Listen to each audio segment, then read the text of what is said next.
স্বাগত দীপ্ত সংবাদের সঙ্গে আছি আমি আনোয়ার হোসেন।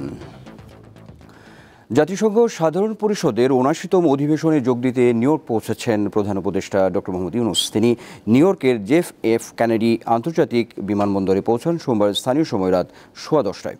বিমানবন্দরে তাকে অভ্যর্থনা জানান জাতিসংঘের বাংলাদেশের রাষ্ট্রদূত ও স্থানীয় প্রতিনিধি মোহাম্মদ আব্দুল মুহিত এবং যুক্তরাষ্ট্রের ওয়াশিংটনের chargé d' affaires DM Salahuddin Mahmud. বিমানবন্দরের আনুষ্ঠানিকতা শেষে প্রধান উপদেষ্টা যান গ্র্যান্ড হায়াত হোটেলে। নিউ ইয়র্কে অবস্থানকালে এই হোটেলে তিনিও তার সফর সঙ্গীরা থাকবেন।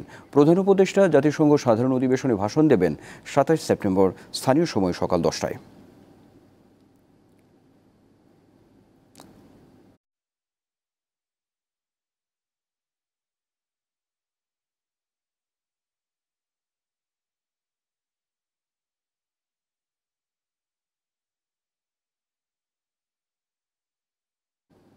যুক্তরাষ্ট্রের নিউ ইয়র্কে জাতিসংঘ সাধারণ পরিষদের অধিবেশনের ফাঁকে পররাষ্ট্র উপদেষ্টা তৌহিদ হোসেনের সঙ্গে ভারতের পররাষ্ট্রমন্ত্রী S জয়শঙ্করের বৈঠক অনুষ্ঠিত হয়েছে। এতে বাংলাদেশ ও ভারত পারস্পরিক স্বার্থ সংশ্লিষ্ট বিষয়ে সম্পর্ক এগিয়ে নিতে একমত হয়েছে। পররাষ্ট্র মন্ত্রণালয় জানিয়েছে, নিউ ইয়র্কের স্থানীয় সময় সোমবার সন্ধ্যায় তৌহিদ হোসেনের সঙ্গে S জয়শঙ্করের বৈঠক অনুষ্ঠিত হয়। এ সময় তারা পারস্পরিক স্বার্থ সংশ্লিষ্ট বিষয় নিয়ে আলোচনা করেন। এদিকে প্রধান উপদেষ্টা ডক্টর মোহাম্মদ ইউনূসের সঙ্গে মার্কিন প্রেসিডেন্ট জো বাইডেনের দ্বিপক্ষীয় বৈঠক আজ হওয়ার কথা। বাংলাদেশ সময় রাত 9:30টায় জাতিসংঘ সদর দপ্তরে দুই নেতারে বৈঠক হতে পারে।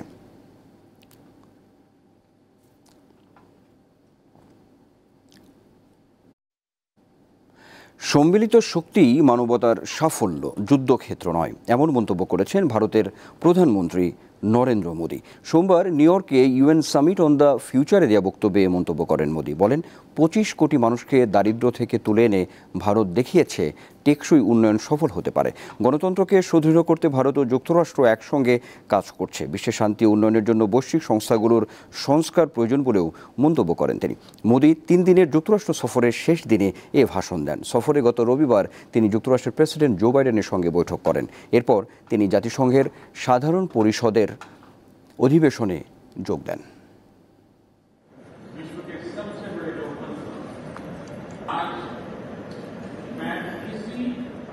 যে কোনো পরিস্থিতিতে অন্তর্বর্তী সরকারকে সমর্থনে দৃঢ় সমর্থন ব্যক্ত করেছেন সেনাপ্রধান জেনারেল ওয়াকারুজ্জামান। সোমবার নিজ কার্যালয়ে বার্তা সংস্থা রয়টার্সকে দেয়া এক সাক্ষাৎকারে তিনি বলেন, আগামী 18 মাসের মধ্যে যাতে নির্বাচন হতে পারে সেজন্য গুরুত্বপূর্ণ সংস্কারগুলো সম্পন্ন করতে সরকারকে সমর্থনের অঙ্গীকার করেছেন তিনি। নোবেলজয়ী ডক্টর মোহাম্মদ ইউনূসের নেতৃত্বাধীন অন্তর্বর্তী সরকার প্রসঙ্গে বলেন, তার মিশন সম্পূর্ণ করতে পাশে থাকবে সেনাবাহিনী। সামরিক বাহিনীকে রাজনৈতিক প্রভাব থেকে মুক্ত করার একটি রূপরেখা দেন তিনি।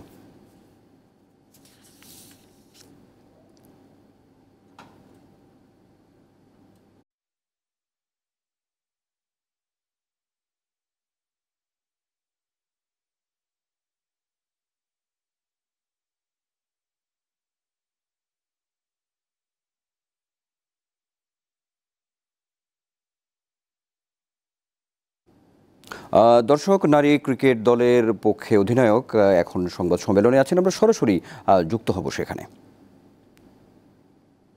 ডেফিনেটলি সেটা ডেলিভার করার চেষ্টা করব। আর দেখেন, ওয়ার্ল্ড কাপে প্রত্যেকটা টিমই আপনার জন্য টাফ হবে, কারণ কেউ আসলে সহজে আপনাকে জিততে দেবে না বা সহজে আপনাকে ফাইট করতে দেবে না। সো সেই চ্যালেঞ্জগুলো আমরা ফেস করবো, সেটা কিন্তু আমরা মেন্টালি প্রিপেয়ার্ড।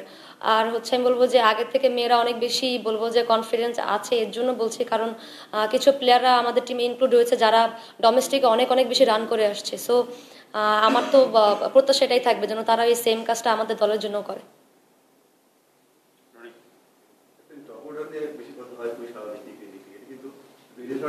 খুব ভালো অবস্থা নেই, মানে আপনার আগে বা আপনার পরে কেউ খুব ভালো অবস্থায় নেই।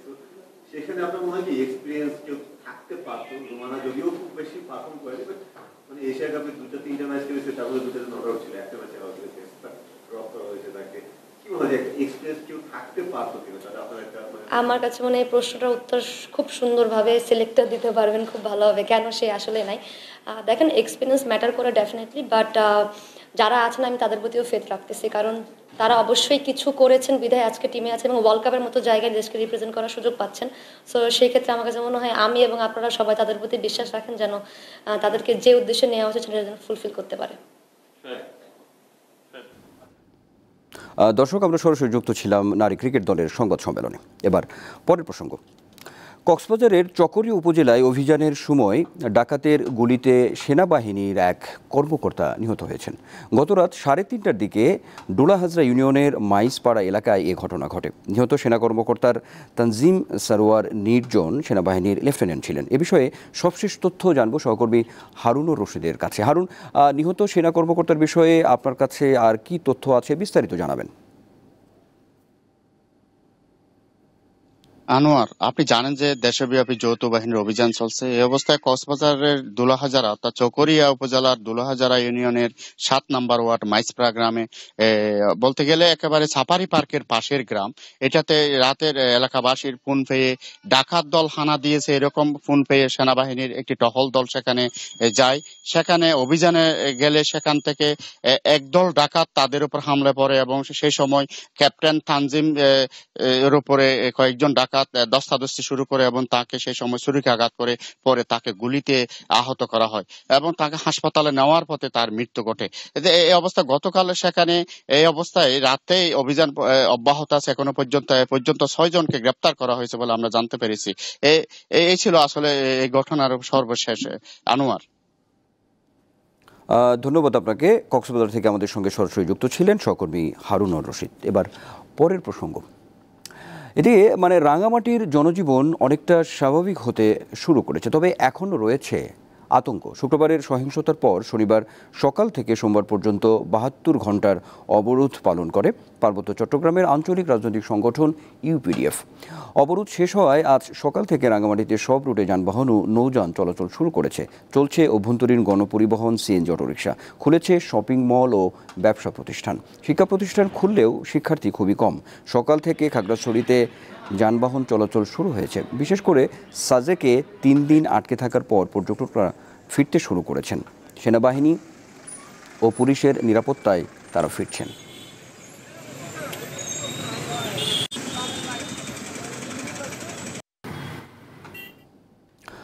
রাঙামাটি সহ 3 পার্বত্য জেলা এখন পুরোপুরি শান্ত, স্বাভাবিক হচ্ছে সেখানকার জনজীবন। দর্শক, পাহাড়ের অবস্থা জানাতে রাঙামাটি থেকে সরাসরি আমাদের সঙ্গে যোগ দিচ্ছেন সহকর্মী মিশু দে। মিশু, কয়েকদিনের অস্থিরতার পর রাঙামাটির জনজীবনে আজ কতটা স্বস্তি ফিরেছে আমাদেরকে জানাবেন। হ্যাঁ আনোয়ার, রাঙামাটিতে যে শুক্রবারের সহিংসতা, সেই সহিংসতার পর গতকাল থেকে রাঙামাটিতে দোকানপাট খুলতে শুরু করেছে। আজ সকালে রাঙামাটিতে যে 3 দিনের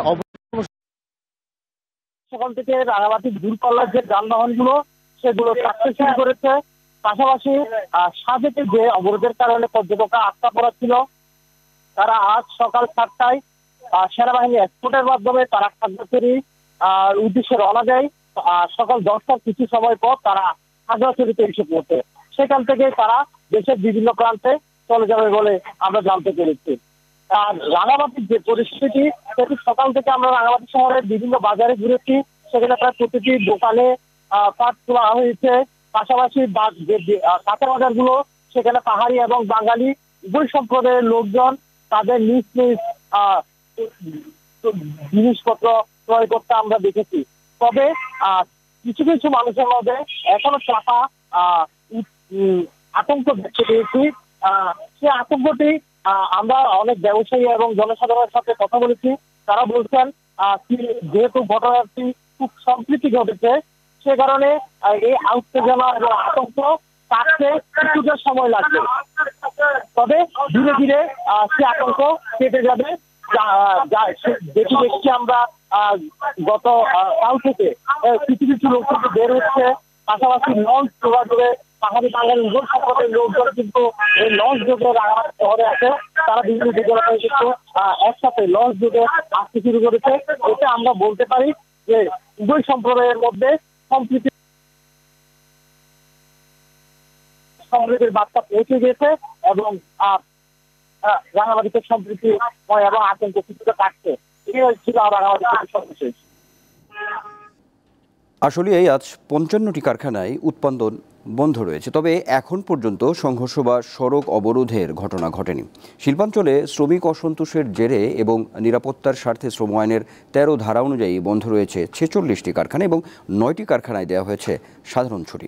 শিল্প পুলিশ জানিয়েছে ৫৫টি বাদে শিল্পাঞ্চলের বাকি সব কারখানাগুলোতে শ্রমিকরা সকাল ৮টা থেকে কাজে যোগ দিয়েছে। এদিকে শিল্পাঞ্চলে নিরাপত্তা নিশ্চিতে কাজ করছে র্যাব, পুলিশ ছাড়াও সেনাবাহিনীর সদস্যরা।